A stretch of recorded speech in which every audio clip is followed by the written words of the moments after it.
हिदायतकार राम गोपाल वर्मा के घर पर ड्रामा देखा जा रहा है। मद्दीपाडु पुलिस राम गोपाल वर्मा के घर पहुंच गई है। राम गोपाल वर्मा आज मद्दीपाडु पुलिस स्टेशन में पूछताछ के लिए हाजिर होने की उम्मीद है। एपी पुलिस को मुतला किया गया कि वकील के साथ पूछताछ के लिए वो हाजिर नहीं हो सकेंगे। पुलिस उन्हें गिरफ्तार करने के लिए तैयार है क्योंकि एक मरतबा पूछताछ के लिए हाजिर होने में राम गोपाल वर्मा नाकाम हो गए हैं।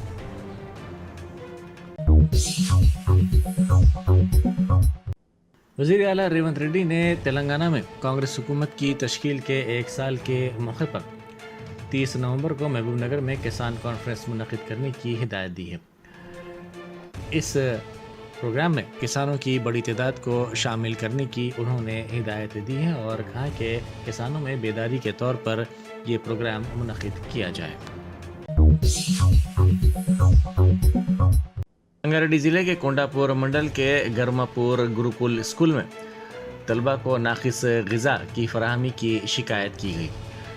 खाने से बदबू आने पर तलबा ने इसे खाने से इनकार कर दिया और फेंक दिया। इतवार का दिन छुट्टी होने की वजह से बच्चों से मिलने के लिए वालिदैन स्कूल पहुंचे, जहां उन्होंने देखा कि बच्चों को नाक़िस ग़िज़ा दी जा रही है। इस वाक़े के ख़िलाफ़ औलिया तलबा ने एहतजाज किया। वक्फ तरमीमी बिल पर टीएमसी के रुकन पार्लियामेंट कल्याण बनर्जी ने कहा कि हमने लोकसभा स्पीकर से मुलाकात की है। जेपीसी के चेयरमैन हमारी बात नहीं सुन रहे हैं। रिपोर्ट जल्दबाजी में नहीं दी जा सकती। स्पीकर ने कहा कि वो एहतराम करते हैं। हमारे जज्बात और वक्त के सिलसिले में इजाफे के लिए इक़दाम किए जाएंगे। तमाम फरीक़ैन को सुना जाएगा। आज कल्याण दा जेपीसी को लेकर आप लोग लोकसभा स्पीकर से मिले, क्या बात हुई? हम लोग स्पीकर साहब का साथ भेंट किया है।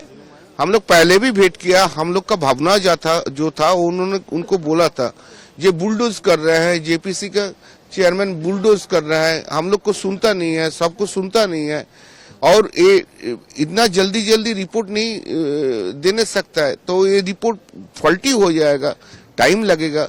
तो स्पीकर साहब के सुनने के बाद बोला जी आप लोग को जो भावना है वो भावना को हम लोग रिस्पेक्ट किया। हाँ, तो टाइम उन्होंने बढ़ा देंगे और जो स्टेट को बात नहीं सुना है उन सब स्टेट को बात सुनेंगे। जो इंटरेस्ट स्टेक होल्डर है सबको बात सुनेंगे, उसका बात जो होगा। लेकिन कल्याण दा पिछले दिनों जिस तरीके से जेपीसी की मीटिंग में काफी हंगामा हुआ, आप भी चोटिल हुए थे, काफी सारी चीजें हुई, तो आखिर सरकार का ये कहना है कि हम जनता के हित के लिए कर रहे, जो गरीब मुस्लिम है उनके हित के लिए नहीं, वो सरकार को जो बोल रहा है सरकार झूठा बात बोल रहा है। सरकार पूरा झूठा बात बोल रहा है। सरकार बोला था ना 2 वोमेन रिप्रेजेंटेटिव बढ़ाएंगे, कहाँ बढ़ाया? पूरा झूठा बात बोल रहा है। अभी उन लोग का मकसद है कि है अभी तो सब दिल्ली का सब लैंड ले लिया ना, बिल्डिंग बना गया, बीजेपी पार्टी कमीशन खा लिया। अभी सब वक़्फ़ प्रॉपर्टी का सब जमीन लेके वो लोग कॉन्ट्रैक्टर का देके और फिर कमीशन खाएंगे। यही तो उनका एक ही मुद्दा है। महबूबाबाद में होने वाले महाधरना प्रोग्राम में शिरकत के लिए साबिक रियासती वजीर व बीआरएस के कारगुजार सदर तारक रामाराव रवाना हुए।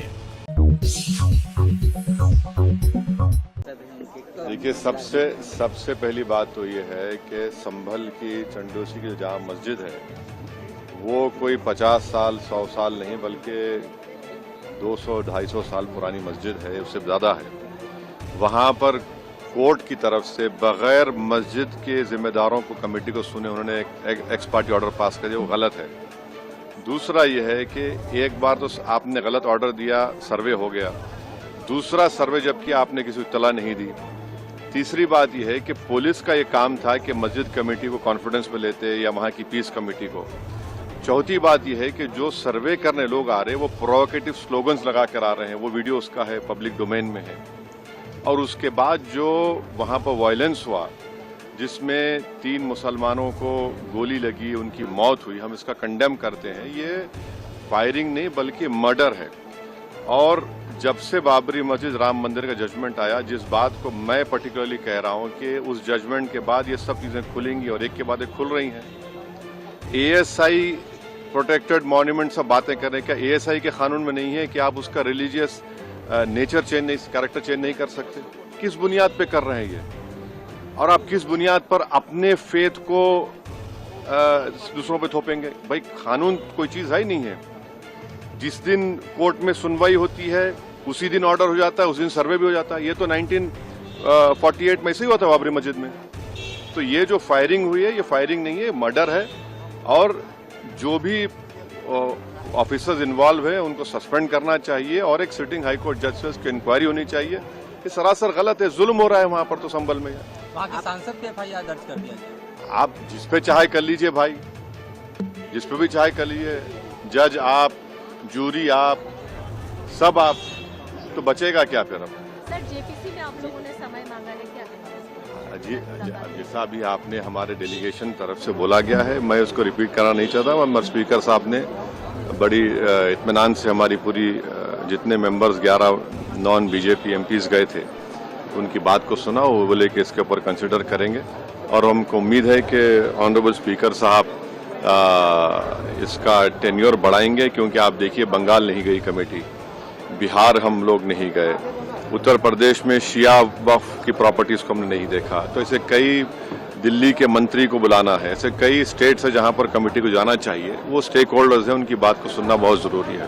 सर वक्फ बोर्ड अमेंडमेंट बिल को लेकर आप क्या सोचते हैं? क्योंकि लगातार सरकार की तरफ से यही कहा गया कि जो मुस्लिम जनता है उनके हित में, मुसलमान जो है उनकी अभी ये कानून बना नहीं, आप देख लिए संभल में क्या हो गया है।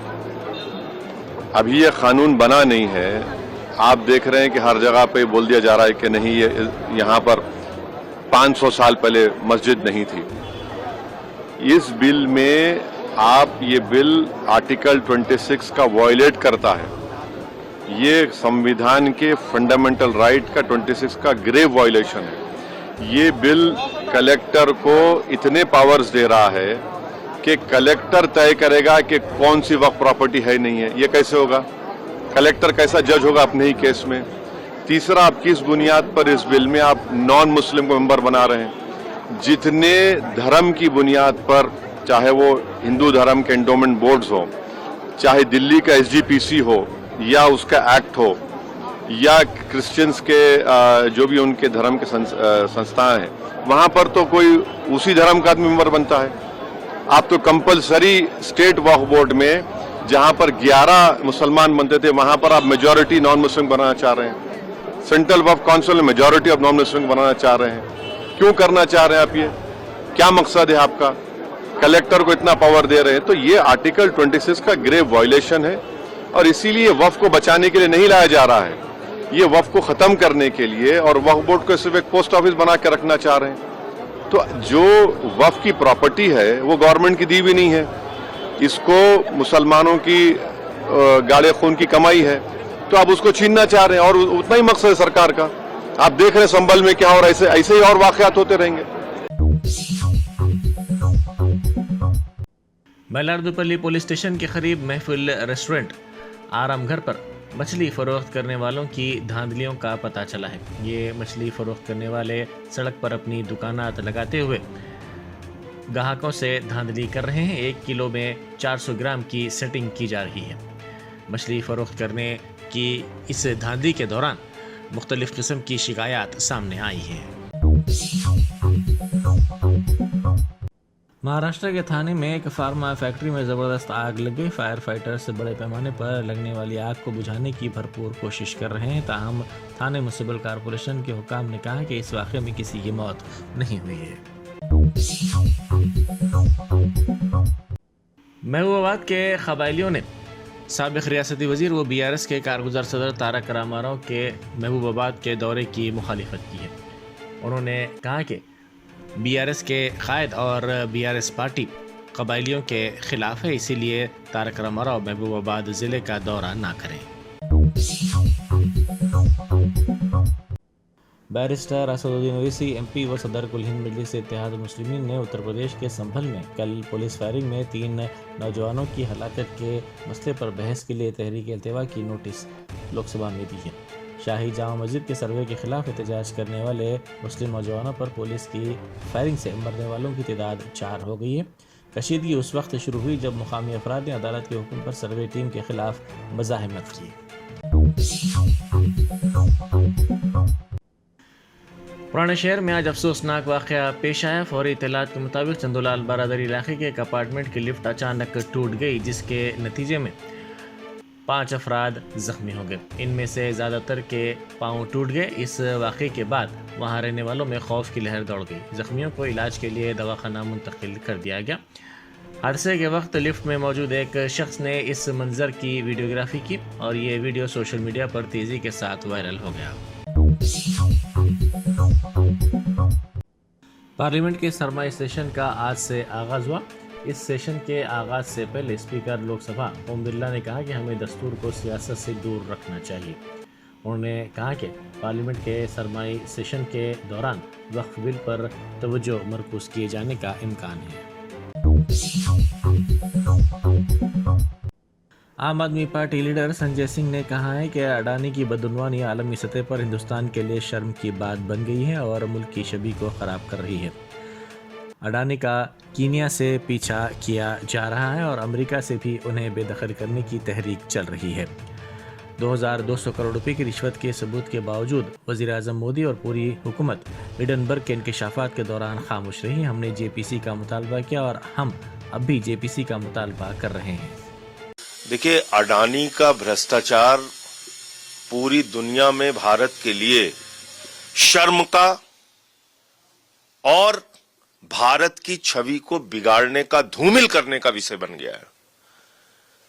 कीनिया से अडानी को भगाया जा रहा है, ऑस्ट्रेलिया से अडानी को भगाने के लिए आंदोलन चल रहा है, मॉरिशस में फर्जी कंपनियां बनाकर हजारों करोड़ की लूट का मामला सामने आया है।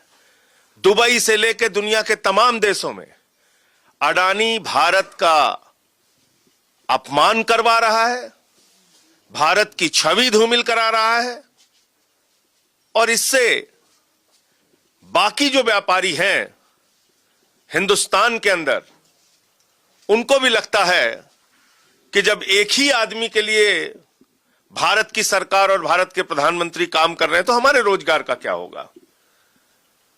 इतना बड़ा प्रमाण आने के बाद, 2200 करोड़ की रिश्वत का प्रमाण आने के बावजूद प्रधानमंत्री खामोश है, पूरी की पूरी सरकार खामोश है। हम क्या डिमांड कर रहे थे हिंडनबर्ग के टाइम में? जेपीसी बनाओ। अभी क्या कह रहे हैं? जेपीसी बनाओ। आपने हिंदुस्तान में सोलर एनर्जी का ठेका दिया, सौर बिजली का ठेका दिया अडानी को, जिससे जनता को लूटा गया है। आपसे हमें कोई लेना देना नहीं। आपकी बहुत दोस्ती है अडानी से, दोस्ती निभाइए, रोज शाम को उनके अपने घर बुलाइए, उनके जहाज से टहलिए, उससे हमें ज्यादा आपत्ति नहीं है। आपत्ति हमें इस बात से है कि हिंदुस्तान की जनता का हजारों करोड़ रुपए महंगी बिजली के नाम पर अडानी ने लूटा है, उसकी जांच की बात हम कर रहे हैं। और अगर हम जनप्रतिनिधि हैं, पार्लियामेंट में जनता की आवाज उठाना चाहते हैं कि पूरे देश में महंगी बिजली बेच रहा है अडानी, इसकी जांच कराओ, रिश्वत अधिकारियों को खिला के महंगी बिजली बेच रहा है, इसकी जांच कराओ, तो इसमें क्या गलत है? मैंने 267 का नोटिस दिया है और मैंने मांग की है कि सारे कार्यों को रोककर सदन में इस विषय के ऊपर चर्चा कराई जाए। City centre shopping mall Banjara hills के पास पेश आए सड़क हादसे में कार को शदीद तौर पर नुकसान पहुंचा। हालत नशे में खातून ने कार को डिवाइडर से टकरा दिया। इस हादसे के बाद कार के सामने के हिस्से को शदीद तौर पर नुकसान पहुंचा। इस हादसे के साथ ही एयरबैग्स खुल गए, जिसके नतीजे में खातून महफूज रही। ये खातून हालत नशे में कार चला रही थी। वज़ीर-ए-आज़म मोदी ने कहा है कि 2024 का आखिरी मरहला चल रहा है और मुल्क 2025 की तैयारी कर रहा है। पार्लियामेंट का ये इजलास कई लिहाज से ख़ास है और सबसे अहम बात यह है कि दस्तूर के 75वें साल का आगाज़ होगा। कल संविधान सदन हर कोई हमारे आइन के 75वें साल का जश्न मनाएगा। शीतकालीन सत्र है और माहौल भी शीतल रहेगा।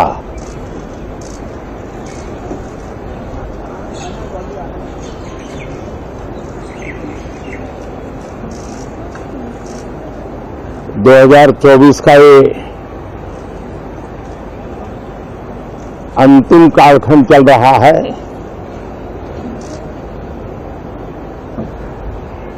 देश पूरे उमंग और उत्साह के साथ 2025 के स्वागत की तैयारियों में भी लगा हुआ है। साथियों, संसद का ये सत्र अनेक प्रकार से विशेष है और सबसे बड़ी बात है हमारे संविधान के